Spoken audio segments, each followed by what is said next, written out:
came across this very interesting story about a man called Kimball. Apparently he was a Sunday school teacher who just wanted to serve God. He would show up to church every Sunday and serve faithfully in teaching the little children about Jesus Christ. He was a Sunday school teacher who had a great passion, who wanted to do more than just doing it on Sundays. So during the weekdays, he would actually follow through with all the children who came to his class on Sunday to make sure that they understood who Jesus was.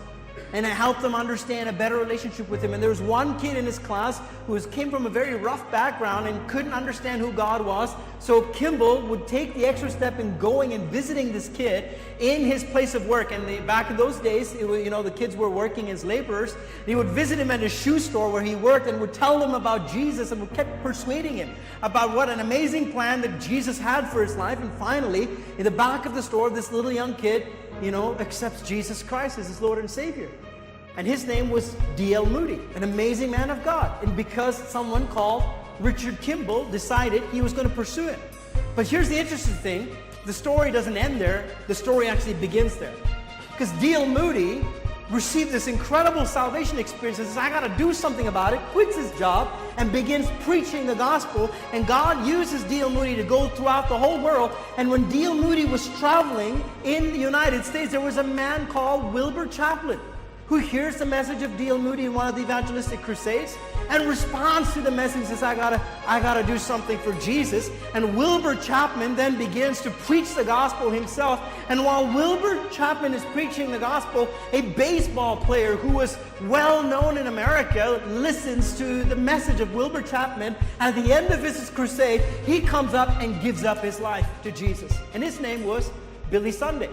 And Billy Sunday, right after he receives Jesus, quits his career at baseball and says, I'm going to devote the rest of my life in serving Jesus Christ. So he begins to do crusades just like Wilbur Chapman does. And as Billy Sunday begins preaching the gospel, a man called Mordecai Ham, who is a very astute gentleman, who is very refined, who is seated in his crusade, hears the message of Jesus Christ, stands up and gives his life for Jesus Christ. And this guy, Mordecai Ham, goes to a little town called Charlotte in North Carolina, and he's preaching the gospel in a tent crusade meeting. And there's a bunch of kids who were standing outside, and they were saying, we got to go in there, and we're going to cause trouble tonight in that meeting. And in that bunch of friends, there was one kid who didn't want to cause trouble, but he just wanted to see what would happen when they caused trouble. So he walked into that tent meeting to come and see what would happen when his friends would cause trouble. But as he sat there in that tent meeting, hearing Mordecai Ham preach the gospel, something within him resonated. And he said, I got to respond to this.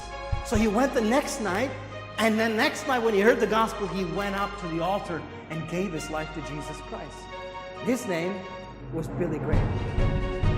And Billy Graham, hold on, I'm not done yet. Billy Graham, till date, it has been estimated that through the ministry of Billy Graham, 2.2 billion people have heard the gospel of Jesus Christ through the ministry of Billy Graham. It all began in a chain of series with a man called Kimball, a Sunday school teacher. Of all people, who said, I'm going to be devoted with the gifting that God has placed in my life. I'm going to do it every Sunday sincerely. I'm going to go out of my way and I'm going to tell these kids about Jesus. And what he started ended up reaching 2.2 billion people and more, because we're not taking into account all the other people who got saved through all the other evangelists who were saved in the process as well. Never underestimate what God can do through a simple act of service that you do for his kingdom.